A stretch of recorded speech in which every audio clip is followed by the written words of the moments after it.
ഈ വർഷം നടക്കാൻ പോകുന്ന സ്റ്റാഫ് സെലക്ഷൻ റെയിൽവേ ബാങ്കിങ് എക്സാമുകളുടെ കലണ്ടറുകളുടെ ഒരു ഡിസ്കഷനാണ് നമ്മൾ ഇന്നത്തെ വീഡിയോയിൽ മെയിനായിട്ട് ഉദ്ദേശിക്കുന്നത്.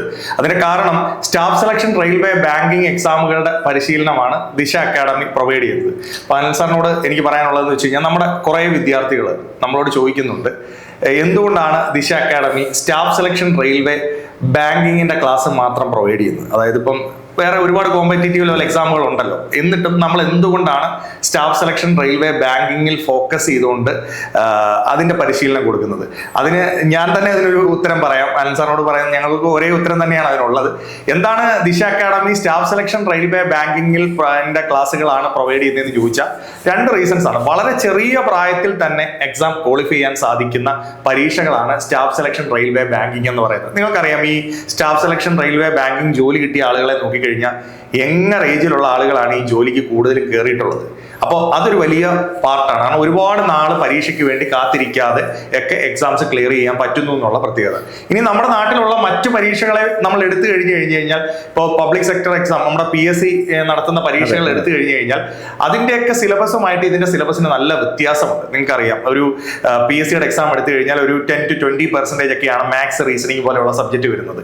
ബാക്കി ഒരു 80% GKക്കാണ് വെയിറ്റേജ് വരുന്നത്. പക്ഷേ നമ്മൾ ബാങ്കിങ് ആയാലും സ്റ്റാഫ് സെലക്ഷൻ ആയാലും റെയിൽവേ എക്സാമ്പിൾ എടുത്താലും 50% ആൻഡ് എബോയാണ് നമുക്ക് മാത്സ് ആൻഡ് റീസണിങ് വരുന്നത്. അതുകൊണ്ട് ഞാൻ നമ്മുടെ കുട്ടികളുടെ അടുത്ത് പറയും, നമ്മുടെ ഓറിയന്റേഷൻ ഡേയിൽ നമ്മുടെ കുട്ടികളുടെ അടുത്ത് പറയും, കാണാതെ പഠിത്തമൊന്നും ഒട്ടും നടക്കാത്ത എന്നാൽ നല്ല ആക്റ്റീവായി പഠിക്കാമെന്ന് ഉറപ്പുള്ള നല്ല യങ്ങറായിട്ടുള്ള സ്റ്റുഡൻസിനെ കാത്തിരിക്കുന്ന പോസ്റ്റുകളാണ് സ്റ്റാഫ് സെലക്ഷന്റെയും റെയിൽവേയുടെയും ബാങ്കിങ്ങിന്റെയും പോസ്റ്റുകളെന്ന് പറയാറുണ്ട്. തീർച്ചയായിട്ടും ഇപ്പം ടെന്നി സാർ പറഞ്ഞൊരു കാര്യമുണ്ടല്ലോ, അതായത് മാത്സിനും റീസണിങ്ങിനും ഇമ്പോർട്ടൻ്റ് ആയിട്ട് 50% മുകളിൽ മാർക്ക് വരുന്നു. അപ്പോൾ അതിനകത്ത് നിന്ന് മനസ്സിലാക്കാൻ ഒരു കാര്യം, ഒരുപാട് വലിയ കണ്ടന്റുകൾ കൂടുതലിരുന്ന് പഠിച്ച് തല നിറച്ച് GK പഠിച്ചു വെക്കേണ്ട ആവശ്യമല്ല ഉള്ളത്. സ്മാർട്ടായിട്ട് വർക്ക് ചെയ്യാമെങ്കിൽ ഒരു കൃത്യം ടൈമിനുള്ളിൽ തന്നെ ക്ലിയർ ചെയ്യാൻ പറ്റുന്ന പരീക്ഷകൾ ഇതെല്ലാം. ഇന്റലിജൻസിന് ഒരു ഇമ്പോർട്ടൻസ് ഉണ്ട്, അത് വെച്ച് വർക്ക് ചെയ്യാം. പ്രോപ്പർലി അതിന്റെ പാറ്റേൺ മനസ്സിലാക്കി കൃത്യമായിട്ട് വർക്ക് ചെയ്യുകയാണെങ്കിൽ ആദ്യം ക്ലിയർ ചെയ്യാൻ പറ്റുക, അല്ലെങ്കിൽ ഏറ്റവും ചുരുങ്ങിയ സമയത്ത് ക്ലിയർ ചെയ്യാൻ പറ്റുന്ന പരീക്ഷയാണ് SSC റെയിൽവേ അല്ലെങ്കിൽ ബാങ്കിങ് പരീക്ഷ. അത് തന്നെയാണ് ഞങ്ങളുടെ ഒരു ഉത്തരം. ഒരുപാട് പേര് ചോദിച്ച ചോദ്യത്തിനുള്ള ഒരു ഉത്തരമാണ്. കാരണം അതുകൊണ്ടാണ് അക്കാഡമി ഇതിൽ തന്നെ ഫോക്കസ് ചെയ്യുന്നത്. സ്റ്റാഫ് സെലക്ഷൻ റെയിൽവേ ബാങ്കിങ് നമ്മുടെ യങ്ങർ ഓഡിയൻസിന് ഒരേപോലെ പഠിക്കാനും പ്രിപ്പയർ ചെയ്യാനും സാധിക്കുന്ന പരീക്ഷകളാണ്.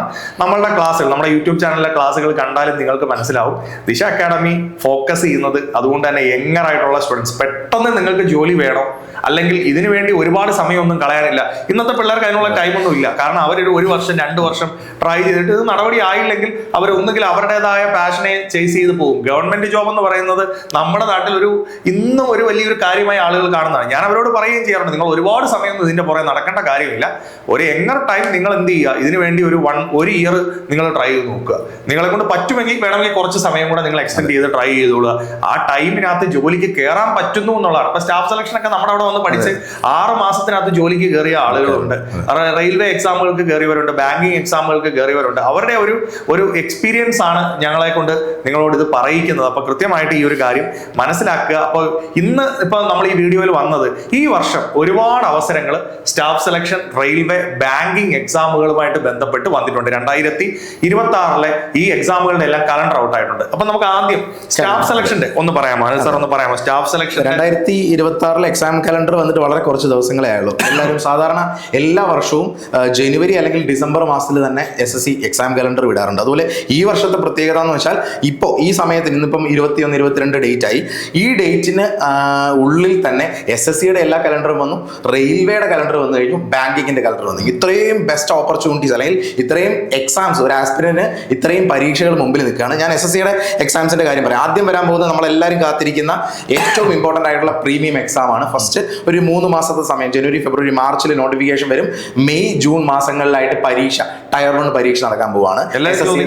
CGL കാര്യമാണ് ഞാൻ പറഞ്ഞത്. മാർച്ചിൽ നോട്ടിഫിക്കേഷൻ വരുന്നു, മെയ്, ജൂൺ സമയങ്ങളിൽ ടയർ 1 പരീക്ഷ. ടയർ 1 പരീക്ഷയുടെ ടെനേറ്റീവ് ടൈം ടേബിൾ ആണ് ഇതിനകത്ത് ഇവർ പബ്ലിഷ് ചെയ്തിരിക്കുന്നത്. ആദ്യത്തെ പരീക്ഷ CGL. ഏറ്റവും ഒരുപാട് പേര് CGL എന്ന് പറഞ്ഞ് ആഗ്രഹിച്ച് വർഷങ്ങളായിട്ട്, ചിലർ 1 വർഷം, ചിലർ 2 വർഷമൊക്കെ എടുത്ത് ആ ഇൻസ്പെക്ടർ പോസ്റ്റൊക്കെ എത്താൻ വേണ്ടി ആഗ്രഹിച്ച് പ്രിപ്പയർ ചെയ്യുന്ന ആൾക്കാരുണ്ട്. അപ്പോൾ ഫസ്റ്റ് ഓപ്പർച്യൂണിറ്റി SSCയുടെ CGL എക്സാം ആണ്. CGL. ഇനി രണ്ടാമത്തെ പരീക്ഷ, അത് കഴിഞ്ഞിട്ട് വരാൻ പോകുന്ന ജൂനിയർ എഞ്ചിനീയറിന്റെ പരീക്ഷയുണ്ട്. SSCയുടെയും ഭാഗത്ത് നിന്ന് SSC ജൂനിയർ എഞ്ചിനീയർ പരീക്ഷ കണ്ടക്ട് ചെയ്യുന്നുണ്ട്. അപ്പോൾ അതിന്റെ നോട്ടിഫിക്കേഷൻ ഡേറ്റ് മാർച്ചിൽ തന്നെയാണ്. ഇതേ സമയത്ത് തന്നെയാണ്. മാർച്ച്, ഏപ്രിലിൽ അപ്ലൈ ചെയ്യാൻ പറ്റും. മെയ്, ജൂണിൽ എക്സാം കണ്ടക്ട് ചെയ്യുകയും ചെയ്യും. തേർഡ് വൺ, അടുത്ത പരീക്ഷ നമുക്ക് പറയാനുള്ള main exam combined higher secondary level +2 qualification ഉള്ളവർക്ക് വേണ്ട പരീക്ഷയാണ്. ആ കമ്പൈൻഡ് ഹയർ സെക്കൻഡറി ലെവൽ എക്സാമിന്റെ നോട്ടിഫിക്കേഷൻ ഏപ്രിലിൽ വരും. ജൂലൈ സെപ്റ്റംബറിലായിരിക്കും പരീക്ഷ. പിന്നീട് സെലക്ഷൻ പോസ്റ്റ് നോർമലി എല്ലാ വർഷവും വിളിക്കണമെന്നില്ല, പക്ഷെ കഴിഞ്ഞ 3-4 വർഷമായിട്ട് വിളിക്കുന്നുണ്ട്. അതിന്റെ ഫേസ് 14 14ാമത്തെ ഡീറ്റെയിൽ ആയിട്ട് പറയും. സെലക്ഷൻ പോസ്റ്റിനെ പറ്റി പല ആളുകൾക്കും അറിയത്തില്ല. ഈ സെലക്ഷൻ പോസ്റ്റ് എന്താണ്? നമ്മുടെ ഒരുപാട് പേര് വിളിച്ച് എൻക്വയറി ചെയ്യുന്ന ഒരു കാര്യമാണ്. അപ്പൊ അതിന് ഈ സെലക്ഷൻ പോസ്റ്റ് ഇപ്പൊ CGL എന്ന് പറഞ്ഞാൽ കമ്പൈൻഡ് ഗ്രാജുവേറ്റ് ലെവൽ എക്സാം ആണ്, ഡിഗ്രി ഉള്ളവർക്ക് എഴുതാൻ പറ്റുന്ന പരീക്ഷയാണ്. CHSL +2 ക്വാളിഫിക്കേഷൻ ഉള്ളവർക്ക് എഴുതാൻ പറ്റുന്ന പരീക്ഷയാണ്. MTS എന്ന് പറയുന്നത് 10ാം ക്ലാസ് ക്വാളിഫിക്കേഷൻ ഉള്ളവർക്കുള്ള പരീക്ഷയാണ്. അപ്പൊ ഈ സെലക്ഷൻ പോസ്റ്റിൽ എന്തൊക്കെയാ ക്വാളിഫിക്കേഷൻ, അതൊക്കെ ഒന്ന് പറയാം. തീർച്ചയായിട്ടും ഈ സെലക്ഷൻ പോസ്റ്റ് പലർക്കും എന്താണെന്ന് അറിയില്ല. എന്താണ് ഈ സെലക്ഷൻ പോസ്റ്റ്, അതിന്റെ ഫേസ് 13 അല്ലെങ്കിൽ ഫേസ് 14 എന്താണ് ഉദ്ദേശിക്കുന്നതെന്ന് അറിയില്ല. ഇതിന്റെ ഒരു ഓപ്പർച്യൂണിറ്റി കൂടി ഉണ്ട്. കാരണം കുറച്ചുകൂടി എളുപ്പത്തിൽ ജോലി കിട്ടാൻ സാധ്യതയുണ്ട്. അതെങ്ങനെയാണെന്ന് ഞാൻ പറഞ്ഞുതരാം. ഈ സെലക്ഷൻ പോസ്റ്റ് വിളിക്കുന്നതെന്ന് വെച്ച് കഴിഞ്ഞാൽ ഡിഗ്രി ഉള്ളവർക്കും പറ്റും, +2 ഉള്ളവർക്കും പറ്റും. സെപ്പറേറ്റ് ക്വാളിഫിക്കേഷൻ വേണ്ട കുറേ പോസ്റ്റുകളുണ്ട് സെപ്പറേറ്റ്. അതായത് എക്സാമ്പിൾ പറഞ്ഞാൽ ഇപ്പോൾ BSc മാത്സ് ക്വാളിഫിക്കേഷൻ ഉള്ള ഒരാളുണ്ടാവും, അല്ലെങ്കിൽ BSc കെമിസ്ട്രി, BTech സിവിൽ, അല്ലെങ്കിൽ +2, ഇങ്ങനെ പല ക്വാളിഫിക്കേഷൻ ഉള്ള പല പോസ്റ്റുകൾ ഓൾ ഓവർ ഇന്ത്യ പല പല ഓഫീസുകളിലായിട്ട് കിടപ്പുണ്ട്, വേക്കൻസി കിടപ്പുണ്ട്. അപ്പം ഈ ഡിഫറെൻറ്റ് ക്വാളിഫിക്കേഷനിലുള്ള എല്ലാ പോസ്റ്റുകളും കൂടെ ചേർത്ത് ഒരു വട്ടം വിളിച്ചു. സെലക്ഷൻ പോസ്റ്റ് എന്ന് പറഞ്ഞ ഒരു വട്ടം വിളിച്ചു. ഫേസ് 1 വിളിച്ചു, അത് ഒരു തവണ വിളിച്ചു. എല്ലാ ക്വാളിഫിക്കേഷനുള്ള എല്ലാ പോസ്റ്റും കൂടെ ചേർത്തു. അതിൻ്റെ 14ാമത്തെ ഫേസ് ആണ് ഇപ്പോൾ വിളിച്ചുകൊണ്ടിരിക്കുന്നത്. അപ്പം ഇതിൻ്റെ പ്രശ്നം എന്താണെന്ന് വെച്ച് കഴിഞ്ഞാൽ ഓരോ പോസ്റ്റിനും ഒരു സ്പെസിഫിക് ക്വാളിഫിക്കേഷനാണ്. ചിലപ്പം ഒരു പോസ്റ്റിന് BSc മാത്സ് ഉള്ളവർക്ക് മാത്രമേ അപ്ലൈ ചെയ്യാൻ പറ്റൂ. വേറൊരു പോസ്റ്റ് ചിലപ്പം BSc കെമിസ്ട്രി ഉള്ളവരാക്കി അപ്ലൈ ചെയ്യാൻ പറ്റും. അപ്പം നിങ്ങളുടെ ക്വാളിഫിക്കേഷൻ ഉള്ള പോസ്റ്റ് നോക്കി സെപ്പറേറ്റ്ലി ഓരോ പോസ്റ്റിനും അപ്ലൈ ചെയ്യണം. അതുകൊണ്ട് തന്നെ ഇതിന്റെ ആപ്ലിക്കേഷൻ പ്രോസസ്സ് കുറച്ച് ബുദ്ധിമുട്ടാണ്. ആ കാരണത്താൽ കുറേ ആൾക്കാർ ചിലപ്പോൾ അപ്ലൈ ചെയ്യത്തില്ല. ഓരോ പോസ്റ്റിനും സെപ്പറേറ്റ്ലി അതിന്റെ പോസ്റ്റ് കോഡ് നോക്കി അപ്ലൈ ചെയ്യുന്ന പ്രൊസീജിയർ ബുദ്ധിമുട്ടായതുകൊണ്ട് കുറേ ആൾക്കാർ അപ്ലൈ ചെയ്യത്തില്ല. അതൊരു ഓപ്പർച്യൂണിറ്റിയാണ് ആക്ച്വലി. കാരണം CGL എന്ന് പറയുമ്പോൾ ഡിഗ്രി ഉള്ള എല്ലാ ആൾക്കാരും എഴുതും. ഇവിടെ നിങ്ങളുടെ ക്വാളിഫിക്കേഷനിലുള്ള പോസ്റ്റ് അതിൽ അപ്ലൈ ചെയ്യുന്ന ആൾക്കാരോട് മാത്രമേ കോമ്പീറ്റ് ചെയ്യുന്നുള്ളൂ. അതുകൊണ്ട് തന്നെ ഓരോ പോസ്റ്റിന്റെയും കട്ട് ഓഫ് വളരെ കുറവായിരിക്കും, കുറേയും കൂടെ എളുപ്പത്തിൽ കിട്ടാനും സാധ്യതയുണ്ട്. ഇത് ഒരു ഓപ്പർച്യൂണിറ്റിയാണ് സെലക്ഷൻ പോസ്റ്റിന്റെ. അതുകൊണ്ട് തന്നെ നമ്മുടെ സ്റ്റുഡൻസ് പലരും ആദ്യത്തെ അറ്റംപ്റ്റിൽ തന്നെ SSCയുടെ സെലക്ഷൻ പോസ്റ്റ് കിട്ടും. ഇതൊരു ഓപ്പർച്യൂണിറ്റി ആണെന്ന് പറയാൻ കാരണം ആപ്ലിക്കേഷൻ പ്രോസസ് ഒന്നാമതേ കോംപ്ലിക്കേറ്റഡ് ആണ്, അല്ലെങ്കിൽ പലതും അപ്ലൈ ചെയ്യുകൊണ്ട് കുറേ ആൾക്കാർ അപ്ലൈ ചെയ്യില്ല. അവിടെ തന്നെ എലിമിനേഷൻ കുറേ നടന്നു കഴിഞ്ഞു. പിന്നെ സ്പെസിഫിക് ക്വാളിഫിക്കേഷൻ ആയതുകൊണ്ട് അത്തരത്തിലുള്ള ആൾക്കാരോട് മാത്രമേ കോമ്പീറ്റ് ചെയ്യുന്നുള്ളൂ. പിന്നെ ചിലതിനൊക്കെ ചിലപ്പോൾ എക്സ്പീരിയൻസ് റിക്വയർഡ് ആയിരിക്കും, ചിലതിന് അങ്ങനെ റിക്വയർമെന്റ്സ് ഒന്നും ഉണ്ടാവില്ല. ഇതാണ് സെലക്ഷൻ പോസ്റ്റിനെ പറ്റി ജസ്റ്റ് ബേസിക് ഒരു ഐഡിയ പറഞ്ഞാൽ. അതുപോലെ തന്നെ ഇപ്പൊ CGL എക്സാമിനെ പറ്റി എനിക്ക് പറയാനുള്ള ഒരു കാര്യം എന്ന് വെച്ച് കഴിഞ്ഞാൽ പല വിദ്യാർത്ഥികളും ചോദിച്ചിട്ട്, അതായത് നോട്ടിഫിക്കേഷൻ വരുമ്പോൾ വന്ന് CGLന് പഠിച്ചിട്ട് എക്സാം ക്ലിയർ ചെയ്യാൻ പറ്റുമോ? ഇപ്പൊ CGL എന്ന് പറഞ്ഞാൽ ഇപ്പൊ നമ്മൾ SSC GD പോലെ ഒരു ചെറിയ പരീക്ഷയല്ല. അതായത് ഒരു 3 മാസം 4 മാസം കൊണ്ട് പഠിച്ച് ക്ലിയർ ചെയ്യാൻ പറ്റുന്ന ഒരു എക്സാം അല്ല. അതിന്റെ സിലബസ് തന്നെ വളരെ വലുതാണ്. മറ്റേത് പ്രീവിയസ് ഇയർ ക്വസ്റ്റ്യൻസ് മാത്രം വെച്ച് വേണമെങ്കിലും നമുക്ക് എക്സാംസിന് വേണ്ടി പ്രിപ്പയർ ചെയ്ത് പോകാൻ പറ്റും. പക്ഷേ CGL പോലുള്ള എക്സാംസിന് പലപ്പോഴും ചില ആളുകൾ 3 മാസം, നോട്ടിഫിക്കേഷന് 3 months മുമ്പ് ഞാൻ പലയിടത്തും കണ്ടിട്ടുണ്ട്. ഇപ്പൊ ആളുകൾ വീക്കിലി 3 days ക്ലാസ് കൊടുക്കാം എന്നുള്ള രീതിയിൽ അഡ്വർടൈസ്മെന്റ് ചെയ്ത് കുട്ടികളെ വിളിച്ചു വരുത്തുന്നവരെ കണ്ടിട്ടുണ്ട്. ഇപ്പം ആഴ്ചയിൽ 3 ദിവസത്തെ ക്ലാസ് എടുത്ത് പഠിച്ച് ക്ലിയർ ചെയ്യാൻ പറ്റുന്ന ഒരു എക്സാം ആണോ CGL? തീർച്ചയായിട്ടും അത് വളരെ വാലിഡ് ആയിട്ടുള്ള ഒരു കാര്യം. കാരണം SSC CGL പോലൊരു എക്സാമിനെ കാണുന്ന ഒരാൾ, സീരിയസ്ലി അപ്രോച്ച് ചെയ്യുന്ന ഒരാൾ, ഒരു നമ്മുടെ ഇൻസ്റ്റിറ്റ്യൂഷനിൽ തന്നെ 6 മാസം തിങ്കൾ മുതൽ വെള്ളി വരെ രാവിലെ 10 മണി മുതൽ വൈകിട്ട് 4:30 വരെ ക്ലാസ് സെഷൻസ് കൊടുത്താണ് ബേസിക്സ് മാത്രം തീർക്കുന്നത്. തീരുന്നില്ല. എന്നിട്ട് തന്നെ അത് 6 മാസം, ചിലപ്പോൾ 6.5 മാസം കൊണ്ടായിരിക്കും നമ്മൾ കംപ്ലീറ്റ് ചെയ്യുന്നത്, അല്ലെ 7 മാസത്തിനുള്ളിലായിരിക്കും. അത്രത്തോളം വാസ്റ്റ് ആയിട്ടുള്ള ഒരു സിലബസ് ആണ് CGL-നുള്ളത്. അല്ലെങ്കിൽ അത്രയും ഡീറ്റെയിൽ ആയിട്ട് കൺസെപ്റ്റ് ഓറിയന്റഡ് ആയിട്ട് മാത്സും റീസണിങ്ങും GKയും ഇംഗ്ലീഷും ഉൾപ്പെടെ പഠിക്കണം. അങ്ങനെ പഠിച്ചതിന് ശേഷം പിന്നീട് പ്രാക്ടീസ് ചെയ്താണ് നമുക്ക് ഫൈനലി റിസൾട്ടിൽ എത്തേണ്ടത്. ഇതാണ് ബേസിക്. ഒരു സ്റ്റുഡന്റിനെ സംബന്ധിച്ച് 6 മാസം അല്ലെങ്കിൽ 7 മാസം വളരെ ക്രൂഷ്യലാണ്. കൺസെപ്റ്റുകൾ ഇത്രത്തോളം സമയമെടുത്ത് കൺസെപ്റ്റും ടോപ്പിക്കും പഠിച്ചാൽ മാത്രമേ CGL-ലേക്ക് ഒരു എൻട്രി ആവുന്നുള്ളൂ. അപ്പൊ ഏകദേശം ഒരു CGL എക്സാമിന് പ്രിപ്പയർ ചെയ്യുന്ന Tier 1 പരീക്ഷയ്ക്ക് 1 വർഷം മുമ്പ് പ്രിപ്പയർ ചെയ്യാൻ പറ്റിയാൽ അത്രയും നല്ലത്. കാരണം Tier 1 കഴിഞ്ഞിട്ട് വീണ്ടും Tier 2 വരുന്നുണ്ട്. അതുകൊണ്ട് 1 year ബിഫോർ CGL ആഗ്രഹിക്കുന്ന ഒരാൾ ഇപ്പം 2 മാസം മുമ്പ് സ്റ്റാർട്ട് ചെയ്യരുത്. അറ്റ്ലീസ്റ്റ് 1 year, 1 വർഷം മുമ്പ് അയാൾ വളരെ സീരിയസ്ലി വർക്ക് ചെയ്യുകയാണെങ്കിൽ അയാൾക്ക് എക്സാം ക്ലിയർ ചെയ്യാൻ പറ്റും. അങ്ങനെ ക്ലിയർ ചെയ്ത ആൾക്കാർ ഒരുപാട് ഉദാഹരണം ദിശ അക്കാഡമിയിൽ തന്നെ ഉണ്ട്. നമുക്ക് തന്നെ നേരിട്ട് അറിയാവുന്ന ഒരുപാട് ആൾക്കാരുണ്ട്. 1 yearനുള്ളിൽ നമ്മുടെ ലാസ്റ്റ് റിസൾട്ട് കിട്ടിയ ഒരു പയ്യൻ കറക്റ്റ് 1 year മാർച്ചിലാണ് അവൻ ജോയിൻ ചെയ്യുന്നത്. നെക്സ്റ്റ് ഇയർ ആ ടൈം എത്തിയപ്പോഴത്തേക്ക് അവൻ എക്സാം ക്ലിയർ. 1 വർഷം പക്ഷേ സീരിയസ്ലി പ്രിപ്പയർ ചെയ്യും. അതെ, ഈ ചിലര് എന്തുകൊണ്ടാണ് 1 വർഷം എന്നുള്ളത് 2 വർഷം കൊണ്ട് അല്ലെങ്കിൽ 3 വർഷം കൊണ്ട് എക്സ്റ്റെൻഡ് ചെയ്ത് പോകുന്നത്? അതിന് റീസൺ ഉണ്ട്.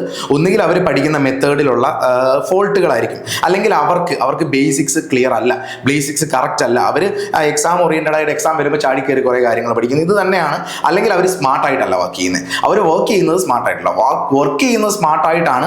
പ്രോപ്പർ ആയിട്ടുള്ള ഗൈഡൻസും അറിവുള്ള ആൾക്കാരാണ് ഗൈഡ് ചെയ്യുന്നതെങ്കിൽ അവർക്ക് ഒരു വർഷത്തിനുള്ളിൽ ക്ലിയർ ചെയ്യാവുന്ന പരീക്ഷ തന്നെയാണ് CGL. ഇപ്പൊ CGL അല്ലാതെ ബാക്കി നമുക്ക് ചില പ്രധാനപ്പെട്ട പരീക്ഷകളുണ്ടല്ലോ. അതായത് MTS ഒരുപാട് വേക്കൻസി വരുന്ന ഒരു പരീക്ഷയാണ്, GD ഒത്തിരി വേക്കൻസി വരുന്ന ഒരു പരീക്ഷയാണ്. അപ്പൊ അതിന്റെ കറക്റ്റ് ആയിട്ടുള്ള കാര്യങ്ങളുണ്ടോ?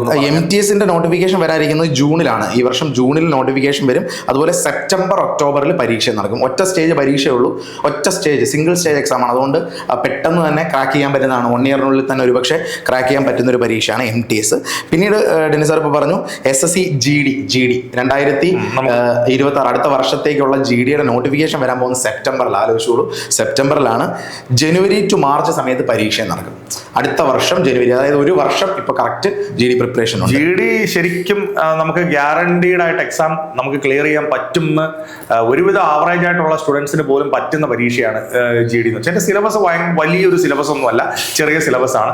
കൃത്യമായ ആ ഒരു രീതിയിൽ പോയി കഴിഞ്ഞു. ഇപ്പൊ ദിശ അക്കാഡമിയെ സംബന്ധിച്ച് എനിക്ക് തോന്നുന്നു ഒരു 6 വർഷമായിട്ട് SSC GDയിൽ തന്നെ ഒരുപാട് വിദ്യാർത്ഥികൾ കയറി റിസൾട്ട് ക്വാളിഫൈ ചെയ്തവരുണ്ട്. അവരെ നമുക്ക് പ്രോപ്പറായിട്ട് ഗൈഡ് ചെയ്യാനൊരു സിസ്റ്റം തന്നെ ദിശ അക്കാഡമിക്കുണ്ട്. അപ്പൊ നിങ്ങൾ SSC GD നോക്കുന്ന ആളുകളാണെന്നുണ്ടെങ്കിൽ നിങ്ങൾ ആ എക്സാമിനോട് തന്നെ ഇതിന് ട്രൈ ചെയ്യാതെ വളരെ മുന്നേ തന്നെ, ഇപ്പൊ നമ്മളെ സംബന്ധിച്ച് എല്ലാ മന്തുകളും ബാച്ചുകൾ ഓപ്പൺ ചെയ്യുന്ന ഒരു അക്കാഡമി. എന്തിനു വേണ്ടിയിട്ടാണ് അങ്ങനെ ചെയ്യുന്നതെന്ന് ചോദിച്ചു കഴിഞ്ഞാൽ പല സ്ഥലങ്ങളിലും അവർ മൊത്തത്തിൽ ഒരു ബാച്ചായിട്ട് അങ്ങ് തുടങ്ങുന്നത്. അതായത് ഇപ്പോൾ ഒരു ജാനുവരി ഒരു ബാച്ച് തുടങ്ങി ആ ബാച്ചിലേക്ക് തന്നെ വിദ്യാർത്ഥികളെ ആഡപ്പ് ചെയ്തുകൊണ്ടിരിക്കുന്ന സിസ്റ്റമാണ് ചെയ്യുന്നത്. പക്ഷെ നമ്മൾ അങ്ങനെയല്ല, മന്ത്ലി തന്നെ നമ്മൾ ബാച്ച് തുടങ്ങുന്നതെന്ന് വെച്ചാൽ ഓരോ മന്തും ജോയിൻ ചെയ്യുന്ന കുട്ടികൾക്ക് തുടക്കം മുതലുള്ള കാര്യങ്ങൾ പറഞ്ഞു കൊടുക്കാൻ വേണ്ടിയിട്ടാണ് ഈ മന്ത്ലി ബാച്ച് സിസ്റ്റം സ്റ്റാർട്ട് ചെയ്ത് നമ്മൾ തുടങ്ങുന്നത്. അപ്പോൾ അതുകൊണ്ട് തന്നെ വളരെ നേരത്തെ ഉള്ള ഏതെങ്കിലും മന്തിൽ നിങ്ങൾ ജോയിൻ ചെയ്ത് പ്രിപ്പയർ ചെയ്യുകയാണെന്നുണ്ടെങ്കിൽ സീരിയസ്ലി നിങ്ങൾക്ക് ക്ലിയർ ചെയ്യാൻ പറ്റുന്ന പരീക്ഷയേ ഉള്ളൂ GD എന്ന് പറയുന്നത്, അല്ലേ? അതെ, തീർച്ചയായിട്ടും GD വളരെ എളുപ്പത്തിൽ ക്ലിയർ ചെയ്യാൻ പറ്റുന്നത്. അപ്പോൾ അടുത്ത വർഷത്തേക്ക് പ്രിപ്പയർ ചെയ്യാൻ ആഗ്രഹിക്കുന്നവരുണ്ടെങ്കിൽ എത്രയും പെട്ടെന്ന് സ്റ്റാർട്ട് ചെയ്തോളുക.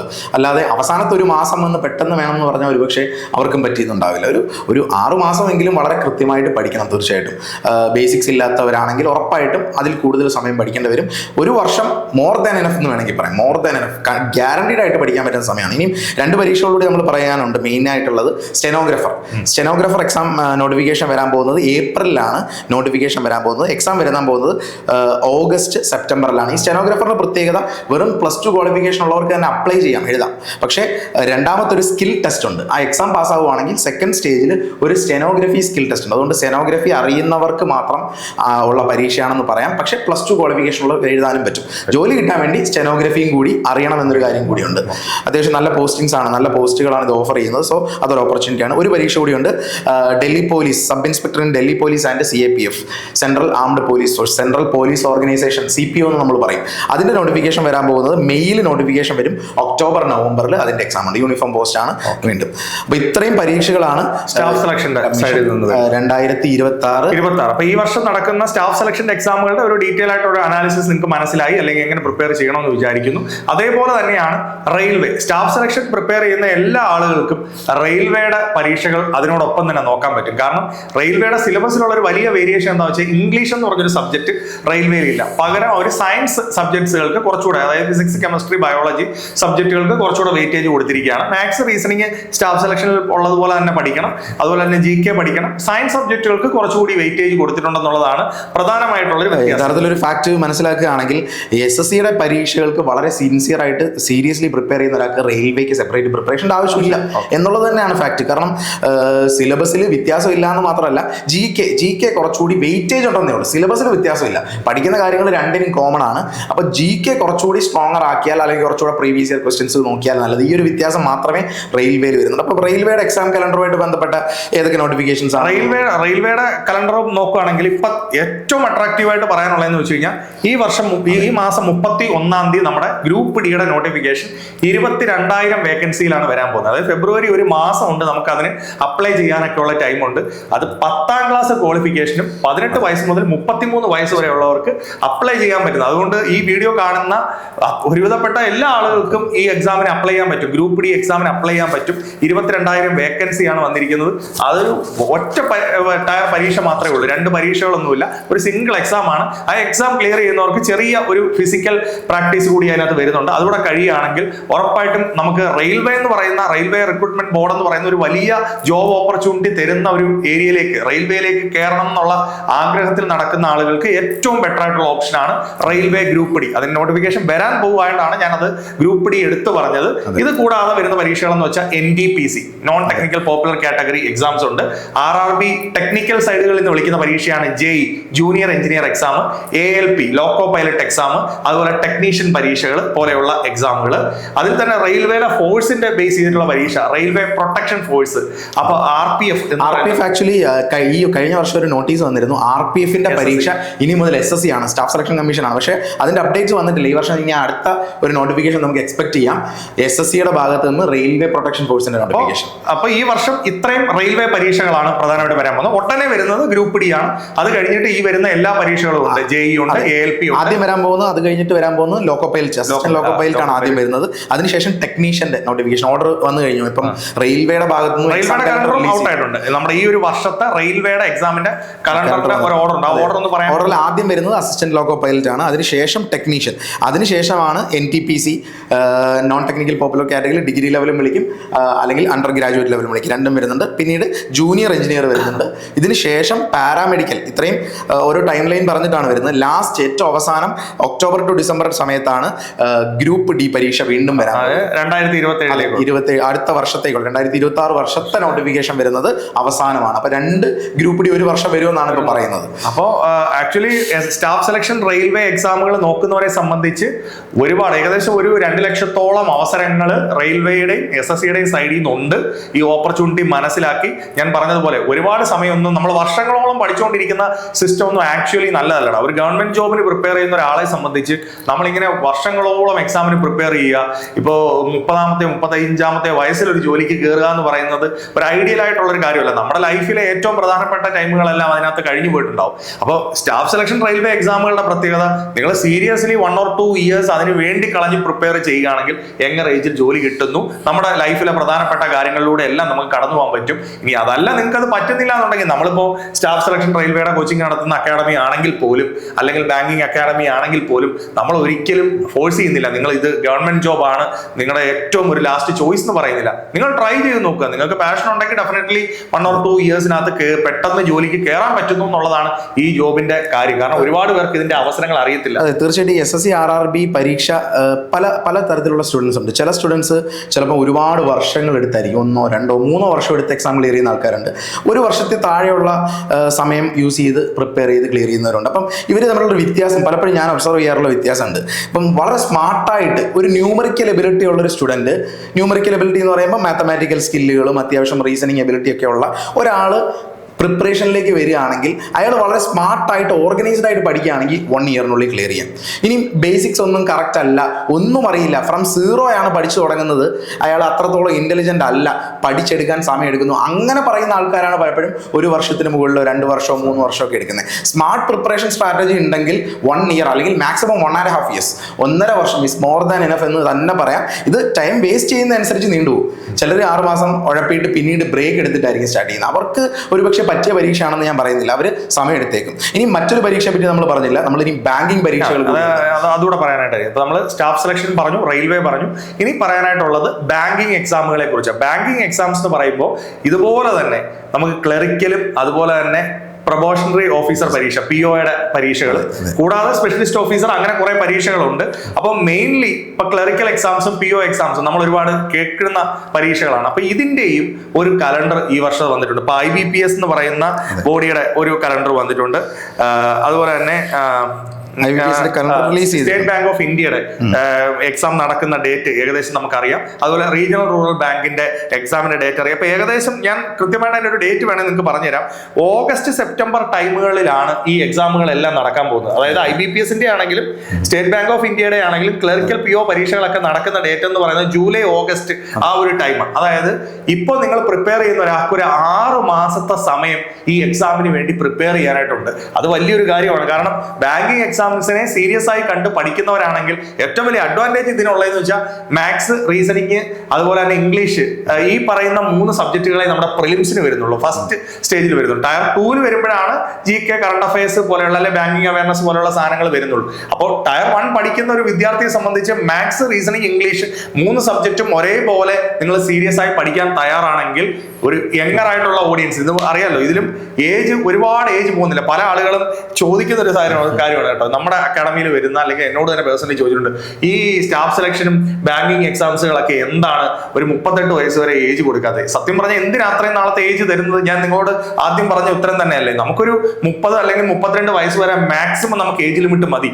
അത് കഴിഞ്ഞിട്ടും പിന്നെ ഈ എക്സാം നോക്കിക്കൊണ്ട് നിൽക്കുക എന്ന് പറയുന്നത് ഒരു പരിപാടിയും പറ്റാത്ത ഒരാളെ സംബന്ധിച്ച് ഓക്കെ. പക്ഷെ ഞാൻ എപ്പോഴും പറയുന്നതെന്ന് പറഞ്ഞാൽ യങ്ങറായിട്ടുള്ള വിദ്യാർത്ഥികൾ യങ്ങറായിട്ടുള്ള ഏജിൽ തന്നെ നിങ്ങൾ ജോലിക്ക് കയറണം. അതിന് നിങ്ങളെ സഹായിക്കുന്ന പരീക്ഷയാണ് ബാങ്കിങ് എക്സാംസ് എന്ന് പറയുന്നത്. തീർച്ചയായിട്ടും. അതുപോലെ ബാങ്ക് എക്സാംസിന് പ്രിപ്പയർ ചെയ്യുന്ന ഒരാൾ ഇപ്പൊ പലപ്പോഴും പലർക്കും സംശയം എപ്പോൾ പ്രിപ്പയർ ചെയ്ത് തുടങ്ങണം. അങ്ങനെ ഒരു ചോദ്യം ഉണ്ടെങ്കിൽ നമുക്ക് പറയാൻ പറ്റുന്ന സമയം ജനുവരിയാണ് തീർച്ചയായിട്ടും അല്ലെ. കാരണം ജനുവരി സ്റ്റാർട്ട് ചെയ്ത ഒരു 6 മാസം അല്ലെങ്കിൽ 8 മാസം, ഒരു ഓഗസ്റ്റ് മുതലാണ് എക്സാംസ് കാര്യമായിട്ട് സ്റ്റാർട്ട് ചെയ്യുന്നത് വേണമെങ്കിൽ പറയാം. ജൂലൈ, ഓഗസ്റ്റ് മുതൽ എക്സാം സ്റ്റാർട്ട് ചെയ്യുമ്പോൾ ഒരു 6 മാസം, കൃത്യമായ 6-7 മാസം ഉണ്ട്. ഈ 7 മാസം വളരെ പ്ലാൻഡ് ആയിട്ട് സ്മാർട്ടായിട്ട് വർക്ക് ചെയ്യുകയാണെങ്കിൽ ആ വർഷത്തെ ബാങ്ക് എക്സാം തന്നെ ക്ലിയർ ചെയ്യാം. കാരണം നമുക്ക് പറയാൻ പറ്റും ഈ 3 പരീക്ഷകളിൽ SSC, റെയിൽവേ, ബാങ്കിൽ വെച്ച് എത്രയും പെട്ടെന്ന് ജോലി കിട്ടാനാണ് ആഗ്രഹിക്കുന്നതെങ്കിൽ ബാങ്ക് എക്സാം ആണ് ബെസ്റ്റ് ഓപ്ഷൻ അല്ലെ. തീർച്ചയായിട്ടും 3 കമ്പയർ ചെയ്താൽ അല്ല, അതില് നമ്മളിപ്പോ തന്നെ ഒരു പുതിയ ബാച്ച്, ഇപ്പൊ ബാങ്കിന്റെ ഒരു പുതിയ ബാച്ച് ഇപ്പൊ നമ്മൾ സ്റ്റാർട്ട് ആയിട്ടുണ്ട്. ആക്ച്വലി നമ്മൾ ഈ കൃത്യം ഓഗസ്റ്റ്, ജൂലൈയിൽ വരുന്ന എക്സാമുകളെ ഫോക്കസ് ചെയ്തിട്ടാണ് അങ്ങനെ ഒരു ബാച്ച് സ്റ്റാർട്ട് ചെയ്തേക്കുന്നത്. അതിപ്പോ നമ്മൾ ഈ പറയുന്ന ടൈം, നമുക്കൊരു 6 months ടൈം കൃത്യമായിട്ട് ആ എക്സാമിന് പ്രിപ്പയർ ചെയ്യാനായിട്ടുണ്ട്. അപ്പോൾ ഒരു ടൈം എടുത്ത് പ്രിപ്പയർ ചെയ്യുകയാണെങ്കിൽ ഡെഫിനറ്റ്ലി നമുക്ക് ആ 6 മാസം കൊണ്ട് തന്നെ ക്ലിയർ ചെയ്യാൻ പറ്റുന്ന എക്സാം ആണ് എന്തെന്ന് പറയുന്നത് ബാങ്കിന്റെ വരാൻ പോകുന്നത്. അതായത് അതിനുകൊണ്ട് ഏകദേശം ഞാൻ അതിന്റെ ഒരു ഡേറ്റുകൾ വേണമെങ്കിൽ വായിക്കാം. SBI PO വരുന്നത് ഓഗസ്റ്റ്, സെപ്റ്റംബർ ടൈമിലാണ്. IBPS POയുടെയും പ്രിലിംസ് വരുന്നത് ഓഗസ്റ്റ്, മെയിൻസ് വരുന്നത് ഒക്ടോബറിലാണ്. IBPS SOയുടെ വരുന്നത് ഓഗസ്റ്റിലാണ് പ്രിലിംസ് വരുന്നത്, നവംബറിലാണ് മെയിൻസ് വരുന്ന ഡേറ്റുകൾ വരുന്നത്. അതുപോലെ തന്നെ IBPS ക്ലർക്കിന്റെ അത് കൊടുത്തിട്ടുണ്ട്, അത് ഒക്ടോബറിൽ പ്രിലിംസും നവംബറിലാണ് വരുന്നത്. SBIയുടെയും അതുപോലെ തന്നെ സെപ്റ്റംബർ, ഒക്ടോബറിലാണ് ക്ലർക്കിന്റെ പരീക്ഷ വരുന്നത്. അതിന്റെ മെയിൻസ് വരുന്നതെന്ന് പറയുന്നത് നവംബറിലാണ്. അപ്പം മെയിൻസും പ്രിലിംസും തമ്മിൽ 1 മാസം വ്യത്യാസം മാത്രമേ. ഇതിനകത്തൊരു പ്രശ്നമുണ്ട്, പലരും മനസ്സിലാക്കാത്ത പ്രശ്നം എന്താണെന്ന് വെച്ചാൽ ഇപ്പൊ എക്സാം കലണ്ടർ വന്നു, പക്ഷേ ഇതിന്റെ നോട്ടിഫിക്കേഷൻ വരുന്നത് എക്സാമിന് ജസ്റ്റ് 1 മാസം മുമ്പായിരിക്കും. അപ്പോഴായിരിക്കും പലരും തിരക്കുന്നത്. അതായത് ഇപ്പൊ ഓഗസ്റ്റിൽ പരീക്ഷ നടക്കുന്നതിന് തൊട്ട് മുമ്പ് ജൂലൈ മാസമായിരിക്കും നോട്ടിഫിക്കേഷൻ വരുന്നത്. അന്നേരമായിരിക്കും കുറെ ആൾക്കാർ പഠിക്കാൻ തുടങ്ങി. അന്നേരം പഠിക്കാൻ തുടങ്ങിയിട്ട് കാര്യമില്ല. പക്ഷെ ഇപ്പൊ പഠിക്കാൻ തുടങ്ങുന്നതാണ് റൈറ്റ് ടൈം എന്ന് പറയുന്നത്. ജനുവരി എങ്കിലും പ്രിപ്പയർ ചെയ്യുന്ന ആൾക്ക് ആ ഓഗസ്റ്റിലെ പരീക്ഷ അവർ കൃത്യമായിട്ട് ക്ലിയർ ചെയ്യാം. അതുകൊണ്ടാണ് നമ്മൾ ഈ വീഡിയോയിലൂടെ നിങ്ങളുടെ അടുത്തേക്ക് എത്തിയതും. അതുകൊണ്ടാണ് ഫൈനലി കൺക്ലൂഡ് ചെയ്ത് പറയാനുള്ളത്, ഏകദേശം ഒരു 2 ലക്ഷത്തോളം അവസരം നമ്മുടെ ചെറുപ്പക്കാരെ കാത്തിരിപ്പുണ്ട്. അത് നിങ്ങൾ എല്ലാവരും ഉപയോഗിക്കാനായിട്ട് ശ്രമിക്കുക. അതുകൊണ്ടാണ് ഞങ്ങൾ ഇങ്ങനെ ഒരു വീഡിയോയിൽ വന്നിട്ട് നിങ്ങളോട് ഈ വർഷത്തെ റെയിൽവേ, SSC, ബാങ്കിന്റെ കലണ്ടറുകൾ നമുക്ക് പഠിച്ചു തുടങ്ങാനുള്ള സമയമുണ്ട്, പ്രിപ്പയർ ചെയ്യാനുള്ള ടൈമുണ്ട്. ഒട്ടും വേസ്റ്റ് ചെയ്യേണ്ട കാര്യമില്ല. നിങ്ങൾ എന്ത് ചെയ്യുക, നല്ലൊരു സെന്റർ സെലക്ട് ചെയ്തുകൂടെ നിങ്ങൾ പഠിക്കണം. അത് തീർച്ചയായിട്ടും ഞാൻ പറയുന്ന ഒരു ബേസിക് അറിയാത്ത ഒരു ബിഗിനർ ആയിട്ടുള്ള ആളാണെങ്കിൽ തീർച്ചയായിട്ടും ഒരു പ്രിപ്പറേഷൻ നിങ്ങൾ എവിടെയെങ്കിലും ചെയ്യണം. അത് ദിശ അക്കാഡമി എന്ന് ഞങ്ങൾ പറയുന്നില്ല, ദിശ അക്കാഡമിയെ പോലെ തന്നെ വളരെ സീരിയസ് ആയിട്ട് ചെയ്യുന്ന അക്കാഡമി ആയിരിക്കണം. ഞാനത് എപ്പോഴും പറയാനുള്ള കാര്യം എന്ന് വെച്ച് കഴിഞ്ഞാൽ, നമ്മളെപ്പോഴും ഒരു 5 to 6 days കുട്ടികൾക്ക് ക്ലാസ് കൊടുത്ത് പഠിപ്പിച്ചിട്ട് പോലും ടോപ്പിക്ക് തീരാത്തൊരവസ്ഥയുണ്ട്. അപ്പൊ അത്ര എഫേർട്ട് ഇട്ട് പ്രിപ്പയർ ചെയ്യാനായിട്ട് നിങ്ങളും തയ്യാറാവണം, അക്കാഡമികൾ അതിനുവേണ്ടി ട്രൈ ചെയ്യണം. ആ ഒരു കാര്യം അതിനകത്തൊരു സജഷൻ പറയാനുള്ളത്, ഇത് കണ്ടിന്യൂസ്ലി പഠിക്കണം. ഇപ്പം നേരത്തെ ഡെന്നിസ് സാർ പറഞ്ഞ പോലെ ഇപ്പം തിങ്കൾ, ബുധൻ ഒരു ഗ്യാപ്പ് ഉണ്ടാകാതെ പോകുന്നതായിരിക്കും എപ്പോഴും പ്രിപ്പറേഷൻ ഏറ്റവും ബെസ്റ്റ്. അതായത് ഇപ്പം മാത്സ് ഒക്കെ ഡെയിലി പ്രാക്ടീസ് ചെയ്യേണ്ട ആവശ്യമുണ്ട്. അപ്പം കണ്ടിന്യൂസ്ലി ക്ലാസ്സസ്, ഇപ്പം 5 ദിവസം എങ്കിലും ക്ലാസ് നിങ്ങൾക്ക് കണ്ടിന്യൂസ്ലി കിട്ടുകയാണെങ്കിൽ നിങ്ങൾ ആ മാത്സ് എല്ലാ ദിവസവും പ്രാക്ടീസ് ചെയ്യുന്നു. ഇത് ശനിയും ഞായറും നിങ്ങൾക്ക് സെൽഫായിട്ട് വർക്ക് ചെയ്യാനുള്ള സമയം. അങ്ങനെ കണ്ടിന്യൂസ്ലി ഒരു ദിവസം പോലും ബ്രേക്ക് ഇല്ലാതെ പ്രിപ്പറേഷന് പോകുന്നതായിരിക്കും ഏറ്റവും ബെറ്റർ എന്നാണ് എൻ്റെ ഒരു ഓപ്പർച്യൂണിറ്റി. അതുകൊണ്ടാണ് നമ്മൾ ദിശ അക്കാഡമിയിൽ അത്തരത്തിൽ തന്നെ പ്രോപ്പർലി. ഓക്കെ, അപ്പൊ അതുകൂടി ഒന്ന് പറയുകയാണ്. അപ്പം തീർച്ചയായിട്ടും ദിശ അക്കാഡമിയുടെ ട്രിവാൻഡ്രം, കൊട്ടാരക്കര, കൊല്ലം, കോഴിക്കോട്, തൃശ്ശൂർ ബ്രാഞ്ചുകൾ ഓഫ്ലൈൻ ആയിട്ട് പഠിക്കുന്ന കുട്ടികൾക്ക് വലിയ ഒരു ഗൈഡ് ലൈൻ ആണ് പ്രൊവൈഡ് ചെയ്യുന്നത്. നിങ്ങൾക്ക് എപ്പോൾ വേണമെങ്കിലും അക്കാഡമികൾ വിസിറ്റ് ചെയ്ത് നമ്മുടെ കൗൺസിലേഴ്സ് അവിടെ അവൈലബിൾ ആണ്. അവരുടെ കൗൺസിലിംഗ് നിങ്ങൾക്ക് നേടാവുന്നതാണ്. അതുപോലെ ദിശ ലേണിംഗ് ആപ്ലിക്കേഷനിലൂടെ ബാങ്കിങ്, SSC, റെയിൽവേ എല്ലാ എക്സാമുകളുടെയും കോച്ചിങ് നമ്മൾ കൃത്യമായിട്ട് കൊടുക്കുന്നുണ്ട്. അപ്പൊ അതും നിങ്ങൾക്ക് ആ സൗകര്യങ്ങൾ ഉപയോഗിക്കാവുന്നതാണ്. ദിശ യൂട്യൂബ് ചാനലുകൾ ബാങ്കിങ്ങിന്റെ ഉണ്ട്, ആർമി എക്സാംസിന്റെ ഉണ്ട്, SSC റെയിൽവേ എക്സാമുകളുടെ ചാനലുണ്ട്. അതിലൂടെയും നമ്മൾ കേരളത്തിനകത്തും പുറത്തും ഈ എക്സാമുകളുടെ അവയർനെസ്, എക്സാമിന് പ്രിപ്പയർ ചെയ്യേണ്ട കണ്ടന്റുകൾ എല്ലാം പ്രൊവൈഡ് ചെയ്യുന്നുണ്ട്. അപ്പോൾ ഒരിക്കൽ കൂടെ എല്ലാവരും ഈ വർഷത്തെ ഈ 2 ലക്ഷത്തോളം വരുന്ന അവസരങ്ങൾ മനസ്സിലാക്കി പ്രിപ്പയർ ചെയ്യാനായിട്ട് ശ്രമിക്കുക. ഈ വർഷം തന്നെ നിങ്ങൾക്ക് എല്ലാവർക്കും ജോലി കിട്ടട്ടെ. Okay, thank you, all the best.